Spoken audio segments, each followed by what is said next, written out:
बात उस विवाद की करेंगे जो कि उत्तर प्रदेश की सियासत में पिछले कुछ दिनों में खूब छाया हुआ है। ये विवाद है शंकराचार्य वर्सेस मुख्यमंत्री योगी आदित्यनाथ का।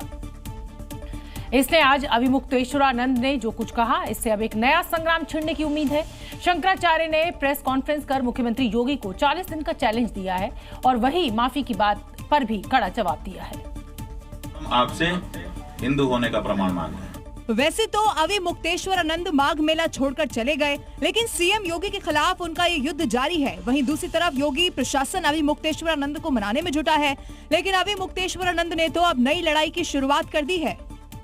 क्या बताएं कि आप कैसे हिंदू हैं? 40 दिन में आप अपने गौ भक्त हिंदू होने का प्रमाण दीजिए। अगर आप ये प्रमाण नहीं दे पाते हैं तो ये समझा जाएगा कि आप नकली हिंदू हैं। यानी जो लड़ाई प्रमाण से शुरू हुई वो अब प्रमाण पर ही आकर फिर से खड़ी हो गई है, क्योंकि विवाद शुरू होते ही सीएम योगी ने भी निशाना साधा था। एक योगी के लिए, एक सन्यासी के लिए, एक संत के लिए धर्म और राष्ट्र से बढ़कर के कुछ नहीं हो सकता। हालांकि इसके बाद माघी पूर्णिमा पर अविमुक्तेश्वरानंद को संगम स्नान करने के लिए मनाने की कोशिश शुरू हुई थी, लेकिन अभी भी अविमुक्तेश्वरानंद संगम स्नान को लेकर अपनी शर्तों पर अड़े हैं और अब सीएम योगी को चैलेंज देकर नई लड़ाई की शुरुआत कर दी है। उत्तर प्रदेश में 2027 में होने जा रहे चुनाव में अभी वक्त है, लेकिन बीजेपी विधायकों की नींद अभी से उड़ी हुई है और इसकी वजह यह है कि यहाँ एक सर्वे होने का सिलसिला अब शुरू हो चुका है, जिससे तय होगा कि किस सिटिंग एमएलए की सीट बचेगी और किसका पत्ता कटेगा। मुख्यमंत्री योगी आदित्यनाथ खुद इसकी मॉनिटरिंग कर रहे हैं, जिसका मतलब है सर्वे के जरिए तैयार की गई रिपोर्ट में कोई घालमेल संभव नहीं है। सर्वे का पहला दौर खत्म हो चुका है, जिसमें 403 सीटों पर सर्वे किया गया। सिटिंग एमएलए के कामकाज की जानकारी जुटाई गई, क्षेत्र में उपलब्धता और जनता से कनेक्शन की समीक्षा की गई और अब बारी दूसरे सर्वे की है। उत्तर प्रदेश में बीजेपी के विधायकों का इंटरनल सर्वे फरवरी के दूसरे या तीसरे हफ्ते में शुरू हो जाएगा। एक सर्वे पूरा होने के बाद एक और सर्वे की खबर से विधायकों के दिल की धड़कनें अब बढ़ गई हैं। सर्वेयर कंपनी तमाम विधायकों के क्षेत्र में जाकर पूर्व विस्तारक, आम लोग और जिला अध्यक्षों के साथ बातचीत करके सर्वे की रिपोर्ट बनाएगी, क्योंकि सभी सर्वे रिपोर्ट का मिलान कर ही फाइनल रिपोर्ट तैयार की जाएगी।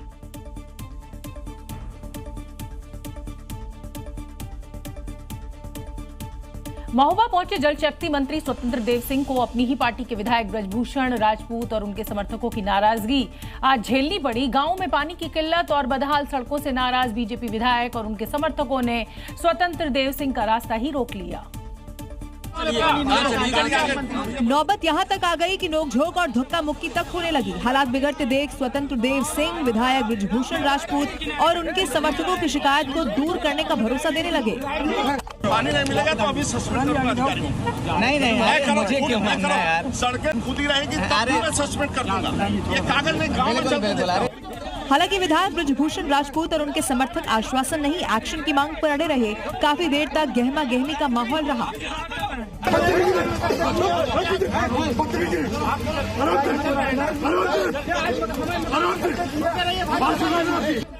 हालांकि बाद में मंत्री स्वतंत्र देव सिंह ने विधायक ब्रजभूषण को अपनी कार में बैठाकर उनकी शिकायतें सुनी और इस दौरान भी विधायक के समर्थक बाहर हंगामा करते रहे। बरेली हिंसा मामले में मौलाना तौकीर रजा के दंगाई ब्रिगेड ने पेट्रोल बम के साथ साथ एसिड बम का भी इस्तेमाल किया था और इसकी पुष्टि फॉरेंसिक लैब की अब रिपोर्ट में हो गई है। बवाल के बीच जो बोतल लैब भेजी गई उसमें एसिड पाया गया। वहीं इस रिपोर्ट के सामने आने के बाद पुलिस महकमे में हड़कंप मच गया, यानी दंगाइयों ने पूरे प्लानिंग के साथ पुलिस वालों को जलाने की साजिश रच दी। मंशा साफ थी उनकी कि जो पुलिसकर्मी है उनको तेजाब डाल के जलाया जाए और अब फोरेंसिक जांच में इसका खुलासा हुआ है कि जो उपद्रवी बरेली में थे वो पेट्रोल बम के साथ साथ एसिड बम भी लाए थे। वहीं इस मामले में खुलासा होने के बाद अब मौलाना तौकीर रजा की मुश्किलें बढ़ना तय है। पुलिस इस रिपोर्ट को अपनी जांच में अहम सबूत के तौर पर पेश करेगी। आपको बता दें कि कानपुर के आई लव मोहम्मद पोस्टर की आड़ में मौलाना तौकीर रजा ने शहर में उपद्रव करा दिया था। इसी के ऐलान के बाद आई भीड़ ने न सिर्फ पुलिस को टारगेट किया बल्कि साजिश के तहत पेट्रोल और तेजाब बम का भी इस्तेमाल किया। इस उपद्रव में कई पुलिसकर्मियों को चोट भी लगी है। फिलहाल इस पूरे मामले में फाइनल चार्जशीट दाखिल होना अभी बाकी है। इस मामले में तौकीर अभी भी फतेहगढ़ की जेल में बंद है, जबकि गिरफ्तार हुए कुछ आरोपी को जमानत मिल गई है। यूजीसी पर सुप्रीम रोक के बाद जहां एक तरफ सियासत गर्म है तो वहीं दूसरी तरफ जेएनयू के वामपंथी स्टूडेंट संगठनों ने फैसले के विरोध में मार्च निकाला और सरकार के खिलाफ जमकर नारेबाजी की, साथ ही पुतला भी फूंका गया, जिसकी तस्वीरें भी सामने आई, जहां लेफ्ट संगठन के छात्रों ने एक पुतले पर ब्राह्मणवाद मुर्दाबाद लिखकर उसे जलाया। इस दौरान जमकर नारेबाजी भी की गई।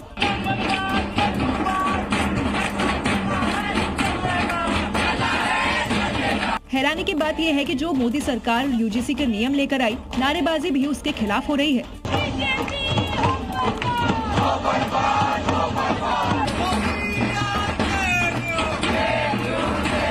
ये जो प्रोटेस्ट है गुरुवार देर शाम को किया गया था, जिसमें कई लेफ्ट विंग के जो छात्र हैं वो इसमें शामिल थे, लगातार प्रोटेस्ट कर रहे थे, मार्च कर रहे थे। ये दो तस्वीरें देखिए, नक्सली हिडमा के मरने के बाद प्रदूषण के बहाने नक्सली का समर्थन करने वाले ये वामपंथी अब वही जातिवाद का जहर बो रहे हैं।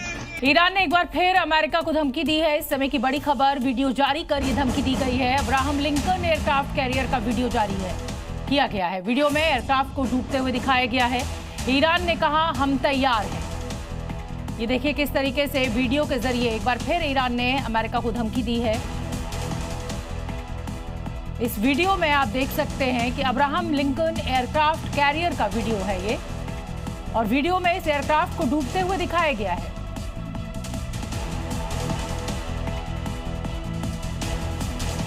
गृह मंत्री अमित शाह ने एक बार फिर घुसपैठ को लेकर कांग्रेस पर जमकर निशाना साधा है। इस बार अमित शाह घुसपैठियों के नंबर 1 मुख्यमंत्री हेमंता के मंच पर मौजूद थे। शाह ने मंच पर घुसपैठ के खिलाफ हेमंता के एक्शन की तारीफ भी की और कहा यह सिर्फ बीजेपी के राज में ही संभव था। डिब्रूगढ़ में नए विधानसभा के लिए नींव रखी और असम की सबसे बड़ी समस्या घुसपैठ को लेकर कांग्रेस पर जमकर बरसे। कांग्रेस पार्टी ने असम को घुसपैठ कर अपनी वोट बैंक की राजनीति से सत्ता प्राप्त करने का घुसपैठियों के माध्यम से एक हथियार बनाया। इसके साथ ही घुसपैठियों पर कार्रवाई के लिए सीएम हेमंता की जमकर तारीफ हुई। ये डेमोग्राफी बदलने का सिलसिला उन्होंने बंद कर दिया। 1,26,000 एकड़ भूमि बांग्लादेशी घुसपैठियों से मुक्त कराने का काम ये भारतीय जनता पार्टी की सरकार ने। डिब्रूगढ़ के बाद शाह धेमाजी में युवा महोत्सव में शामिल हुए। अगली खबर महाराष्ट्र से, जहां उप मुख्यमंत्री अजीत पवार के विमान हादसे में निधन के बाद डिप्टी सीएम पद अजीत पवार के पास रहे विभाग और एनसीपी के दोनों धड़ों के मर्जर को लेकर चर्चा तेज हो गई है और इसको लेकर एनसीपी के नेता मुख्यमंत्री देवेंद्र फडणवीस से लगातार बात भी कर रहे हैं। क्योंकि हर किसी के जहन में इस समय 3 बातें ही गूंज रही है। पहली, कौन संभालेगा एनसीपी की विरासत। दूसरी, सुनेत्रा पवार बनेगी महाराष्ट्र की डिप्टी सीएम। तीसरी, शरद अजीत गुट का विलय होगा। एनसीपी के सीनियर लीडर प्रफुल्ल पटेल, सुनील तटकरे और छगन भुजबल ने सीएम देवेंद्र फडणवीस से मुलाकात की। पार्टी का मकसद अजीत पवार के पास रहे महत्वपूर्ण पदों पर अपनी पकड़ बनाए रखना है।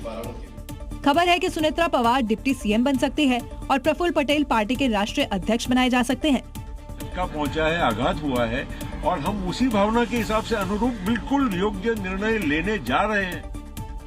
इसके अलावा चर्चा इस बात की भी है कि एनसीपी अजीत गुट और एनसीपी शरद चंद्र पवार गुट का मर्जर हो सकता है। खबर है कि इसको लेकर काफी पहले से चर्चा चल रही थी। मर्जर की बातें तो कई दिन से चल रही थी और 3-4 महीने में इसकी बातें अजय दादा और सभी नेताओं के साथ हुई भी थी। एनसीपी के दोनों धड़ों के नेता कह रहे हैं कि अजीत पवार की इच्छा दोनों एनसीपी को एकजुट करने की थी। बिहार के उप मुख्यमंत्री विजय सिन्हा का कड़क अंदाज एक बार फिर से देखने को मिला है। गया में भूमि सुधार संवाद कार्यक्रम में डिप्टी सीएम ने एक सीओ को भ्रष्टाचार के आरोप में मौके पर ही निलंबित कर दिया। सीओ पर रिश्वत लेने का आरोप लगा था। ये शख्स बीते कई महीनों से अपनी जमीन की रजिस्ट्री के लिए दौड़ रहा था। आखिर में फरियाद लेकर पहुंचा डिप्टी सीएम के पास, जहां आरोपी सीओ अरशद मदनी भी मौजूद थे। ऑडियो में सुनाता हूं सर, जमाबंदी खतियान सब फर्जी अगला के है सर और अगला के कोऑपरेट कर ले हैं सर। नहीं सर, एडीएम सीएम साहब से 2 बार मिले सर। इसी दौरान फरियादी सीओ का ऑडियो डिप्टी सीएम के सामने पेश करता है। ऑडियो वहाँ दे दीजिए। चलिए, बात समझ में आ गई है। ऑडियो सुनाइए क्या बोला।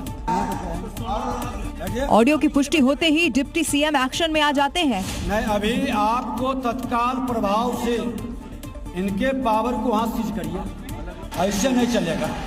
भ्रष्ट अधिकारी पर कार्रवाई होते ही वहां मौजूद फरियादी तालियां बजाकर इसका स्वागत करते हैं। सत्ता की हनक दिखना कोई बड़ी बात नहीं है, और जब भाई ही विधायक हो तो सोचिए वो किस लेवल की हनक होगी। नहीं देखा आपने तो मध्य प्रदेश के शिवपुरी से आई एक खबर हम आपको दिखाते हैं, जहां बीजेपी के एक विधायक के भाई पुलिस कर्मियों को खुलेआम धमकी देते कैमरे में कैद हो गए। यही है विधायक के वो भाई भागचंद खटीक। प्रभु हाथ जोड़ रहे तुम्हारे, हम कोई बात ही नहीं है। पेशे से शिक्षक भागचंद के भाई हैं। करेरा से बीजेपी विधायक रमेश खटीक। एक पुलिस वाला बाइक की चाबी निकाल लेता है।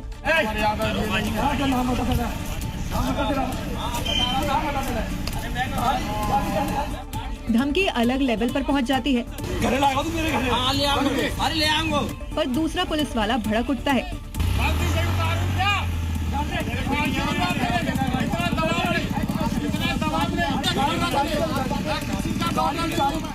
आखिर में नियम कानून की बात है।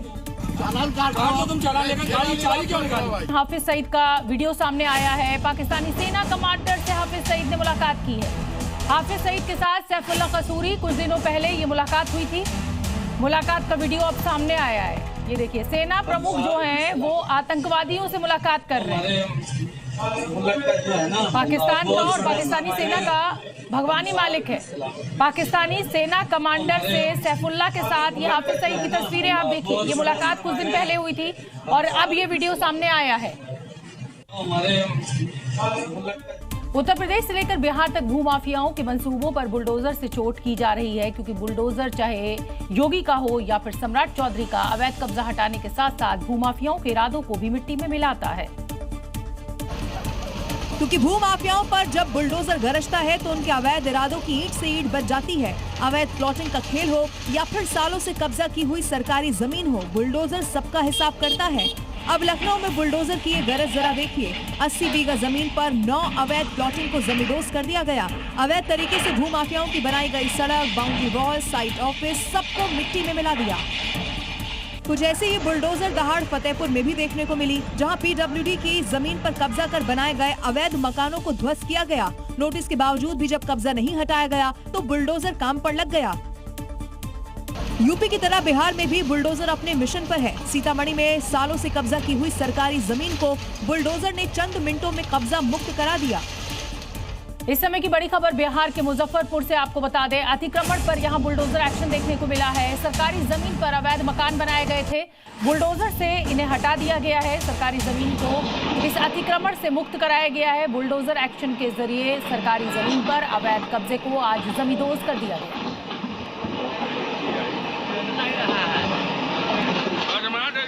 देख सकते हैं आप किस तरीके से सरकारी जमीन के ऊपर कब्जा करकर ये घर बनाए गए।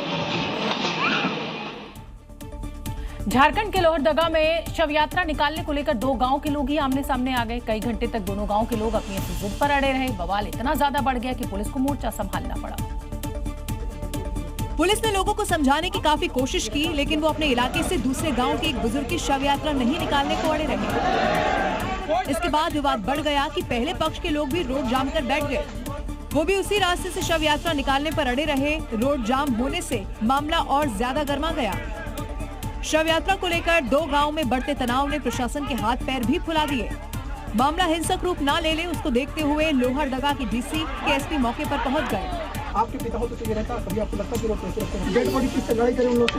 लड़ाई नहीं की, हम लोग भी लड़ाई नहीं कर रहे। दोनों पक्षों से बात करने के बाद विवाद को सुलझाया गया। तब जाकर शव यात्रा को जाने दिया गया और घंटों तक चले इस पूरे घमासान के बाद शव का अंतिम संस्कार हो सका।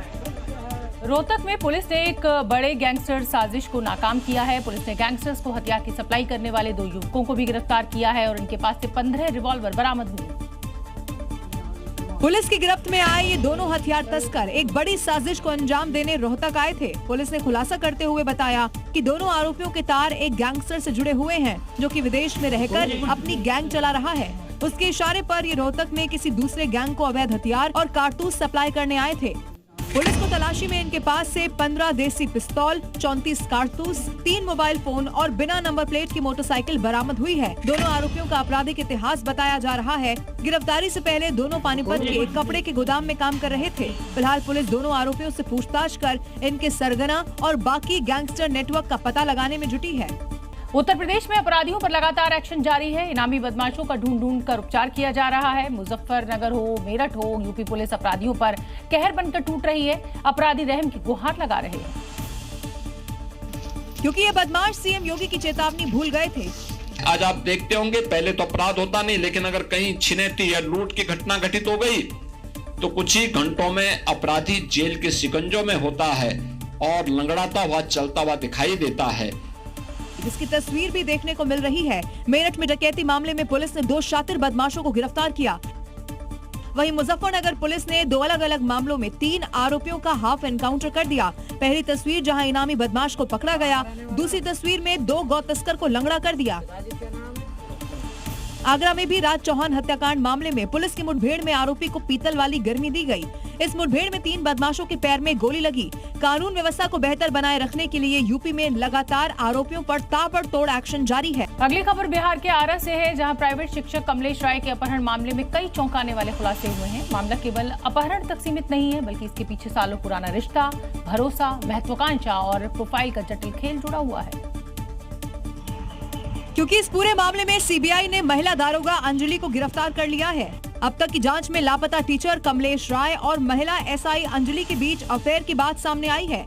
इस पूरे केस में सीबीआई ने 10 दिन पहले बक्सर से एक युवक रुपेश को गिरफ्तार किया, जिससे पूछताछ में ये बात सामने आ रही है कि वो भी महिला दारोगा से प्यार करता है। अब इस पूरे मामले की जांच कर रही सीबीआई को शक है कि लव ट्रायंगल में कमलेश को किनारे लगाया गया। हालांकि मर्डर के सबूत अभी नहीं मिले हैं। परिवार वालों को भरोसा है कि सीबीआई से उन्हें न्याय मिल सकेगा। सीबीआई ने गिरफ्तारी की है तो बिना कुछ ठोस सबूत की गिरफ्तारी नहीं की होगी और इसमें सीबीआई पे पूरा विश्वास है और ये संलिप्तता इनकी 100% है। दारोगा अंजलि कुमारी 2019 बैच की है, जो कि मूल रूप से आरा के नवादा थाना क्षेत्र के अनाइट मोहल्ला की रहने वाली है और फिलहाल लखीसराय जिले में पोस्टेड है। वहीं से इसकी गिरफ्तारी हुई है। इस पूरे मामले में बक्सर के निवासी रुपेश कुमार चौबे को भी सीबीआई ने गिरफ्तार कर लिया है। मुंबई की सड़कों पर विदेशी पर्यटकों को ठगने का एक हैरान कर देने वाला मामला सामने आया है। पुलिस ने एक ऐसे टैक्सी ड्राइवर को गिरफ्तार किया है जिसने अमेरिका से आई एक महिला से मात्र 400 मीटर की दूरी के लिए 18,000 रुपए वसूल किए। महिला ने हवाई अड्डे से होटल जाने के लिए टैक्सी ली, लेकिन ड्राइवर ने उसे सीधे होटल नहीं पहुंचाया। इसके बजाय वे उसे अंधेरी इलाके में करीब 20 मिनट तक घुमाता रहा और फिर उसके इलाके में वापस लाकर होटल के सामने उसे उतार दिया। इसी के बाद उसने भारी भरकम किराया मांग लिया और 18,000 रुपए वसूल लिए। ये पूरा मामला जब सुर्खियों में आया तब पीड़िता अर्जेंटीना एरियाना ने सोशल मीडिया प्लेटफॉर्म एक्स पर अपनी आप बीती शेयर की, जिसमें टैक्सी का रजिस्ट्रेशन नंबर भी बताया गया। यह पोस्ट अब तेजी से वायरल हो गया है और 1 लाख से ज्यादा बार देखा गया है। पोस्ट देखते ही लोगों ने पुलिस को टैग किया और कार्रवाई की भी मांग की। पुलिस ने महज 3 घंटे के भीतर आरोपी ड्राइवर को ट्रैक कर लिया है। कंप्लेन हमने रजिस्टर की, एफआईआर रजिस्टर की है और उस एफआईआर का इन्वेस्टिगेशन अभी शुरू है। उसके अंदर अक्यूज जो है देवराज यादव, उसको अरेस्ट कर लिया गया है। पुलिस ने विदेशी पर्यटकों से अपील की है कि वो हमेशा मीटर से ही चलें, ऐप आधारित कैब का इस्तेमाल करें, आधिकारिक प्रीपेड टैक्सी चुनें। उत्तर प्रदेश के गोंडा में कॉलेज की हिंदू छात्राओं के बुर्का पहनकर डांस करने के वीडियो से बवाल मच गया है। वायरल हो रहे वीडियो में हिंदू छात्राएं बुर्का पहनकर बॉलीवुड गानों और हॉरर सॉन्ग्स पर डांस करती नजर आ रही हैं, जिसको लेकर मुस्लिम समुदाय का गुस्सा भड़का हुआ है, क्योंकि वायरल हो रहे इन वीडियो में कॉलेज की छात्राएं बुर्का पहनकर न सिर्फ फिल्मी गानों पर नाच रही हैं, बल्कि बुर्का पहनकर भूत बनने की भी एक्टिंग कर रही हैं। बुर्का पहनकर फिल्मी गानों में हो रहे इस डांस का वीडियो गोंडा के कॉलेज का है, जहां रिपब्लिक डे पर हुए कार्यक्रम में छात्राओं ने बुर्का पहना डांस किया। वीडियो वायरल होने से जब मामले ने तूल पकड़ा तो कॉलेज मैनेजमेंट ने लिखित रूप से माफी मांगी है। कॉलेज मैनेजमेंट ने अपनी सफाई में कहा कि एक हॉरर सॉन्ग पर डांस परफॉर्मेंस होनी थी, पर ड्रेस गलत सिलेक्ट कर ली गई। हॉरर सॉन्ग पर उसको एक्टिंग कराना था, परंतु उसमें कुछ मेकअप नहीं हो सका और कुछ ड्रेसेस उसमें नहीं हुए थे, इसलिए वो बच्चे जो है समझ नहीं पाए और आयोजक जो थे उनकी थोड़ी सी नासमझी की वजह से। फिलहाल DIOS ने पूरे मामले की जांच के आदेश दे दिए हैं। कॉलेज के प्रबंधक और प्रिंसिपल को तलब किया गया है। जम्मू कश्मीर के किश्तवाड़ में एक बार फिर दहशतगर्दों का मूवमेंट ट्रेस किया गया है। 3 से 4 की संख्या में मौजूद इन आतंकियों से सुरक्षा बलों का कई बार टकराव हो चुका है। चारों तरफ से खुद को घिरता देख ये आतंकी अब घने जंगलों में छिप गए हैं, लेकिन उनका काल अब हवा से उनकी मौत का फरमान लेकर आगे बढ़ रहा है। लेकिन सिर्फ ड्रोन ही नहीं बल्कि हेलीकॉप्टर का भी इस्तेमाल हो रहा है।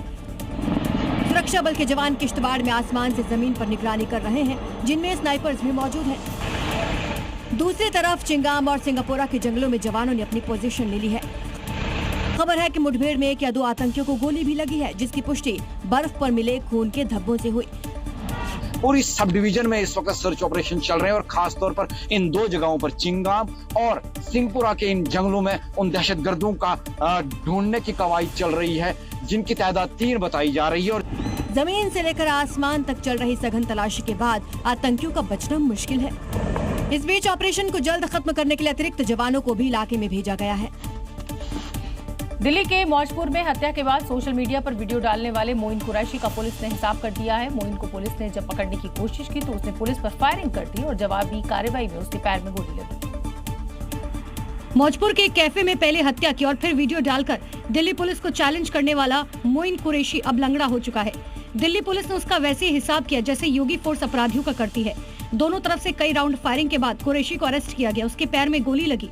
मोइन कुरैशी ने कुछ दिन पहले 24 साल के फैजान को सिर्फ इसीलिए मौत के घाट उतार दिया क्योंकि उसने इस पर हाथ उठाया था। पैसे का कोई रोल नहीं था, उनने मेरे ऊपर हाथ छोड़ा था, इस चक्कर में उसे मारा। इसी बात का बदला लेने के लिए कुरैशी ने फैजान को कैफे में घुसकर गोलियों से छलनी कर दिया। इतना ही नहीं, उसने सोशल मीडिया पर एक वीडियो अपलोड कर हत्या की बात को कबूल किया। कुरैशी के इस वीडियो के सामने आने पर सवाल उठ रहे थे कि क्या दिल्ली में बदमाश इतने बेखौफ हो चुके हैं। हरियाणा के गुरुग्राम में टोल प्लाजा पर फायरिंग का एक वीडियो सामने आया है, जहां टोल मांगने पर एक शख्स ने फायरिंग कर दिया और विवाद इतना बढ़ा, फिर आरोपी पकड़ा गया। वहीं फायरिंग का वीडियो अब सामने आया है, जिसमें देखा जा सकता है एक स्कॉर्पियो में एक शख्स बैठा है और उसके सामने 2 टोलकर्मी खड़े हैं। टोल को लेकर काफी देर तक बहस हुई। इसी बीच कार सवार ने पिस्टल निकाली, जिसे देखकर दोनों टोलकर्मी पीछे हट गए और कार सवार ने फायरिंग कर दी। इसी बीच शख्स ने दोनों टोलकर्मी की तरफ पिस्टल दिखाई, जिसके बाद टोलकर्मी वहां से हट गए और कार के पीछे चले गए। शख्स ने अपनी दबंगई का एक और सबूत दिखाया। एक बार फिर हवा में फायरिंग कर वहां से निकल गया।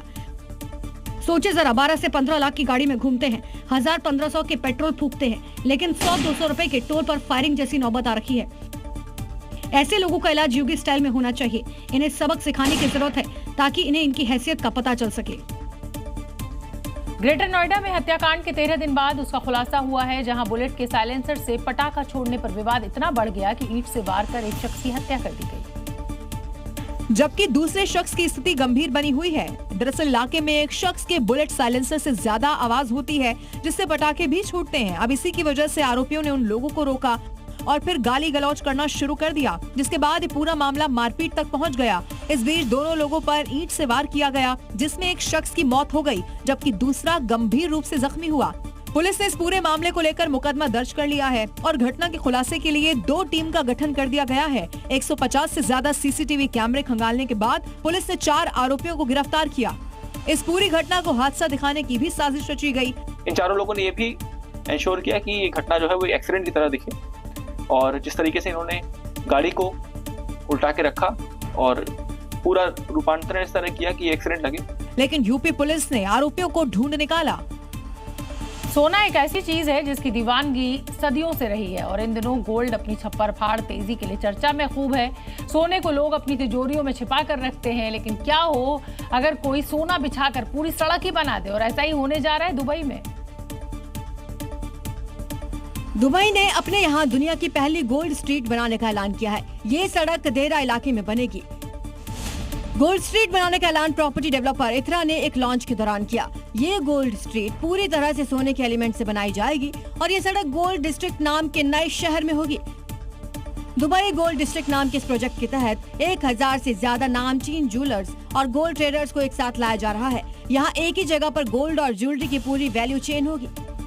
ये नया प्रोजेक्ट न सिर्फ व्यापार को बढ़ावा देगा बल्कि पर्यटन को भी नई ऊंचाई देगा। दुनिया भर के लोग अब दुबई में सोने की सड़क पर चलने का इंतजार कर रहे हैं। बीते 1-1.5 साल से सोने की कीमतों में जो उछाल आया है वो थमने का नाम नहीं ले रहा। सोने की कीमत इतनी ज्यादा हो गई कि लोग अब शादियों में गहना बनाने में भी कटौती करने लगे हैं, क्योंकि बढ़ी कीमतों के कारण सालों से इकट्ठा किया गया पैसा कम पड़ रहा है। आज सोना कल की तुलना में सस्ता हुआ है, लेकिन उसके बाद भी 10 ग्राम 14 कैरेट सोने की कीमत 98,558 रुपए है।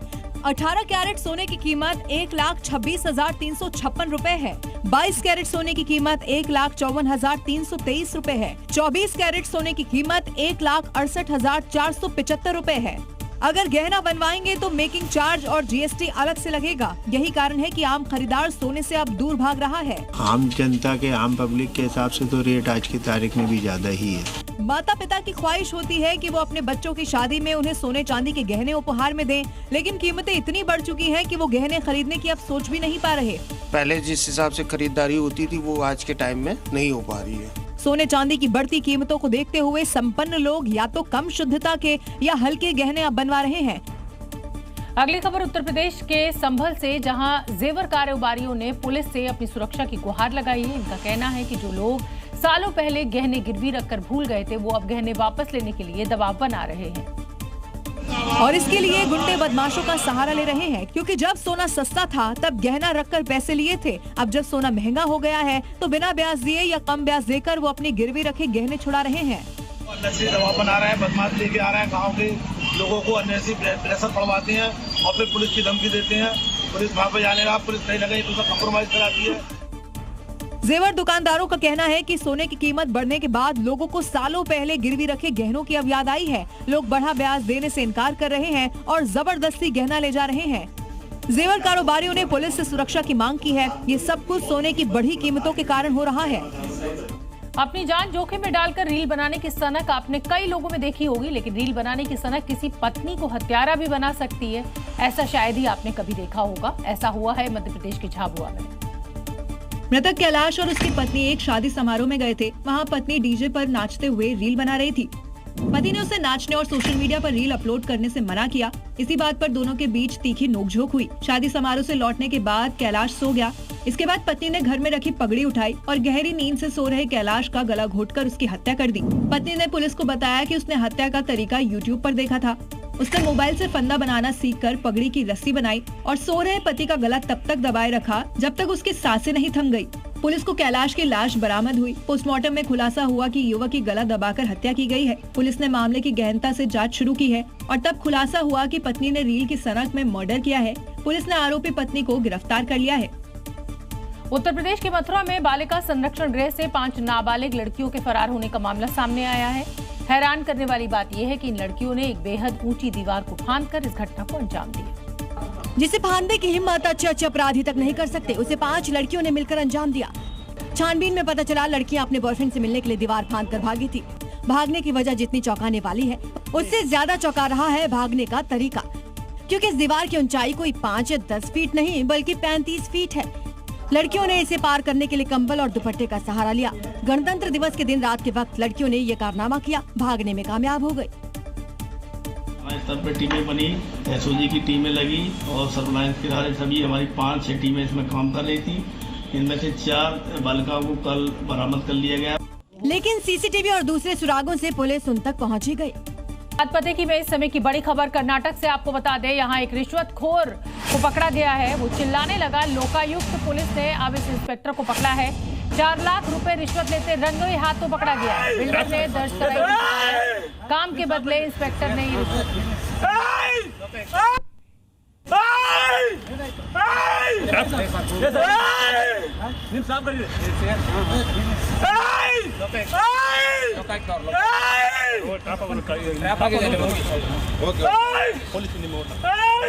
ನಿಮ್ಮ ಸಿಬ್ಬಂದಿ ಕರೀರಿ ಸರ್.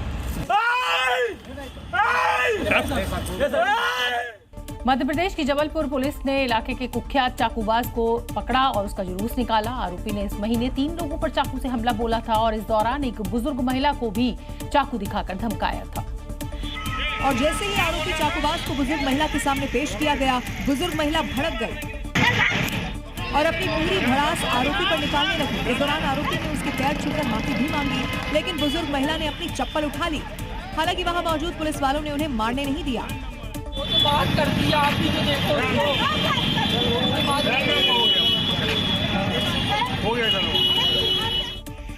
दरअसल आरोपी को पकड़ने के बाद पुलिस उसे उसी जगह पर लाई थी जहां उसने बुजुर्ग महिला को चाकू दिखाया था। यह मौके से तत्काल फरार हो गया था। अपने साथियों के साथ इसने घटना वारदात की थी। साथियों को हमने पहले गिरफ्तार कर लिया था, किंतु ये फरार रह के भी लोगों को धमका रहा था। आपको बता दें कि जिस बदमाश के खिलाफ इलाके में 14 आपराधिक मामले दर्ज हैं, अब इसी के बाद मोहन फोर्स ने उसे सबक सिखा दिया है। मध्य प्रदेश को अजब गजब यूं ही नहीं कहा जाता। यहाँ अक्सर ऐसी खबरें सामने आती हैं जो न केवल हैरान करती हैं बल्कि चर्चाओं का बाजार भी गर्म कर देती हैं। जी हां, जबलपुर में कार को अपराधियों की तरह हथकड़ी पहनाकर पुलिस थाने के सामने खड़ा कर दिया गया। लॉर्डगंज थाने के सीसीटीवी कैमरे के सामने एक सफेद आरिका कार खड़ी हुई नजर आ रही है, जिसके दरवाजे में हथकड़ी लगी हुई है। आमतौर पर पुलिस अपराध करने वाले आरोपियों को हथकड़ी पहनाती है, लेकिन यहाँ कार में हथकड़ी लगी हुई देखकर हर कोई हैरान रह गया। पहली नजर में ऐसा लगा मानो पुलिस ने किसी बड़े अपराधी को गिरफ्तार कर थाने में खड़ा कर दिया हो, लेकिन असल मामला कुछ और ही था। दरअसल पुलिस ने कार ड्राइवर के खिलाफ शराब पीकर वाहन चलाने के आरोप में कार्रवाई की थी। पुलिस ने कार को जब्त कर थाने लाकर खड़ा कर दिया था। इस दौरान ड्यूटी पर तैनात मुंशी ने गलती से कार में चेन डालने की जगह हथकड़ी लगा दी। थाना प्रभारी द्वारा यह बताया गया है कि सुरक्षार्थ उस वाहन को लगाया गया था, उसे हटाकर जंजीर लगाई गई है। जो ड्यूटी पर तैनात थे उनका स्पष्टीकरण जारी किया गया है। ये पूरा मामला भले ही लापरवाही का हो, लेकिन कार को हथकड़ी लगाए जाने का वीडियो अब सोशल मीडिया पर बहुत तेजी से वायरल है। अगली खबर उत्तराखंड के टिहरी से है, जहां एक्रो फेस्टिवल और SIV चैंपियनशिप के दौरान 2 पैराग्लाइडर्स अनियंत्रित होकर टिहरी झील में गिर गए। मौके पर तैनात SDRF की टीम ने तत्काल दोनों को सुरक्षित बाहर निकाला। अब इस हादसे का वीडियो सोशल मीडिया पर वायरल है, जिसमें साफ साफ दिख रहा है कि तेजी से 2 पैराग्लाइडर्स नीचे गिर रहे हैं। पहले से तैनात रेस्क्यू टीम मदद के लिए बोट से रवाना हुई। जैसे ही दोनों टिहरी झील में गिरे, NDRF की 2 अलग अलग टीमें मौके पर पहुंची, दोनों पैराग्लाइडर्स को सुरक्षित झील से बाहर निकाला। बताया जा रहा है कि पैराग्लाइडिंग के दौरान अचानक संतुलन बिगड़ने से दोनों पायलट झील में जा गिरे। जैसे ही हादसे की सूचना मिली, मौके पर मौजूद SDRF की रेस्क्यू टीम ने तुरंत झील में उतरकर दोनों तक मदद पहुंचाई, उनकी जान बचाई। एक्रो फेस्टिवल और SIV चैंपियनशिप को देखते हुए आयोजन स्थल और टिहरी झील क्षेत्र में SDRF की टीमें पहले से तैनात की गई थी। इसी सतर्कता के चलते समय रहते रेस्क्यू संभव हो पाया और किसी तरह की जनहानि नहीं हुई। उत्तराखंड के श्रीनगर में उस समय बवाल मच गया जब यहां दिल्ली से आए पर्यटकों और स्थानीय युवाओं के बीच ओवरटेक को लेकर विवाद हो गया और देखते ही देखते ये मामला हाथापाई तक पहुंच गया, जिसके बाद पूरे इलाके में तनाव की स्थिति बन गई है। विवाद को शांत करवाने के लिए पुलिस ने दोनों पक्षों से बात की, लेकिन दोनों ही मामले को शांत करवाने के पक्ष में नहीं थे और बवाल बढ़ता गया। इसके बाद पुलिस ने अपना तरीका निकाला, लाठी बरसाना शुरू किया। बावजूद इसके लोग शांत नहीं हुए। इस दौरान विवाद कर रहे युवक को पुलिस ने पकड़ा। दरअसल दिल्ली के पर्यटक रॉन्ग साइड से गाड़ी चला रहे थे। इसी दौरान स्कूटी सवार स्थानीय युवाओं ने जब इसका विरोध किया तो पर्यटकों और युवाओं के बीच कहासुनी हुई और फिर बात मारपीट तक पहुंच गई। मारपीट की सूचना मिली, आसपास के लोग मौके पर जमा हो गए। पुलिस ने कार्रवाई की, दिल्ली से आए 7 युवकों को हिरासत में लिया। साथ ही युवकों की दोनों कार सीज कर ली गई। सड़क पर रॉन्ग साइड से गाड़ी चलाने की वजह से आप अपने साथ साथ दूसरों की जान भी जोखिम में डालते हैं। कहते हैं पानी में रहना है तो फिर मगर से बैर नहीं करना। बुलंदशहर का एक युवक यही गलती कर गया। नदी में सो रहे मगरमच्छ को छेड़ने की हिमाकत उस युवक को भारी पड़ गई। गुस्साए मगरमच्छ ने उसके ऊपर हमला बोल दिया। पहले कासगंज और अब बुलंदशहर से बैराज में सो रहे मगरमच्छ को छेड़ने की गुस्ताखी का वीडियो सामने आ गया है। कासगंज में तो युवक की किस्मत अच्छी थी, लेकिन बुलंदशहर में बारी मगरमच्छ की थी। जिस मगरमच्छ को मरा समझकर पूंछ पकड़ने की गलती की, अब उसने हमला किया तो वहां भगदड़ मच गई। पकड़ना एक बार पकड़ ले, तू अपने आप पता चल जाएगी। अब ऐसे मरो। किसी को परेशान किए बगैर मगरमच्छ इत्मीनान से सोया हुआ था, लेकिन इस युवक को जाने क्या सूझी कि मौत का सामना करने पहुंच गया। बैराज में जाकर मगरमच्छ की पूंछ पकड़कर खींचने लगा। अभी तो कहने दो यार, मर गया यार ये। आराम में खलल पड़ते ही मगरमच्छ युवक पर झपट पड़ा। किसी तरह युवक ने भागकर अपनी जान बचाई। पुलिस अवैध शराब के खिलाफ लगातार एक्शन में है। शराब का अवैध भंडारण हो या फिर नकली शराब, इन्हें जब्त करने के बाद पुलिस उसे तुरंत नष्ट करती है ताकि पकड़ी गई शराब की कहीं चोरी ना हो जाए और वो फिर से एक बार मार्केट में ना बिक जाए। ना ये पुलिसकर्मी ना तो कोई हाजी है और ना ही ये काबे में शैतान को पत्थर मार रहे हैं, बल्कि ये शराब की वही बोतलें हैं जिन्हें कोर्ट ने नष्ट करने का आदेश दिया और इसीलिए शराब को जमीन पर गिराने के साथ ही शराब की बोतलों को तोड़ा जा रहा है। मामला उत्तरकाशी के मनेरी का है, जहां पुलिसकर्मी शराब की 24 पेटी लेकर एक विशालकाय गड्ढे के पास जा पहुंचे और लगे पेटियों में से शराब की बोतलें निकाल कर फेंकने मौके पर पुलिस के अधिकारी मौजूद थे ताकि शराब की इन बोतलों को देख किसी पुलिसकर्मी का मन न डिगने लगे। शराब के साथ ही बोतलों को नष्ट करने की वजह है कि कहीं ये बोतलें फिर से शराब माफियाओं के हाथ न लग जाए और वो इसमें नकली शराब पैक कर मार्केट में सप्लाई न कर दे। मध्य प्रदेश के रीवा से शिक्षा व्यवस्था को शर्मसार करने वाला मामला सामने आया है। यहाँ एक निजी स्कूल में महिला टीचर ने बच्चों को लाइन में खड़ा कर बेरहमी से पीटा। बच्चों के साथ क्रूरता का ये वीडियो खूब वायरल हो रहा है। वायरल वीडियो में साफ देखा जा सकता है कि टीचर ने बच्चों को कतार में खड़ा कर रखा है और एक एक कर डंडों से सजा दे रही है। देखिए कैसे हर बच्चे को आगे बुलाती है, एक के बाद एक 5 डंडे मारती है, फिर ऐसे ही दूसरे बच्चे को बुलाती है, उसे भी 5 डंडे मारती है। बाकी बच्चों में डर साफ दिखाई दे रहा है। ये निजी स्कूल न तो पक्की बिल्डिंग में चल रहा है और न ही बुनियादी सुविधाएं हैं। ये स्कूल खुले खेत में खुले आसमान के नीचे चलाया जा रहा है। लेकिन शिक्षा विभाग की सख्त गाइडलाइंस के बावजूद बच्चों के साथ इस तरह का व्यवहार कई सवाल खड़े करता है। हालांकि वीडियो वायरल होने के बाद जिला शिक्षा अधिकारी ने जांच के आदेश दिए हैं। आरोपी पाए जाने पर टीचर के खिलाफ सख्त कार्रवाई होगी। ये थी खबरें 7 बजे की। कल फिर होगी बात बतेगी। नमस्कार।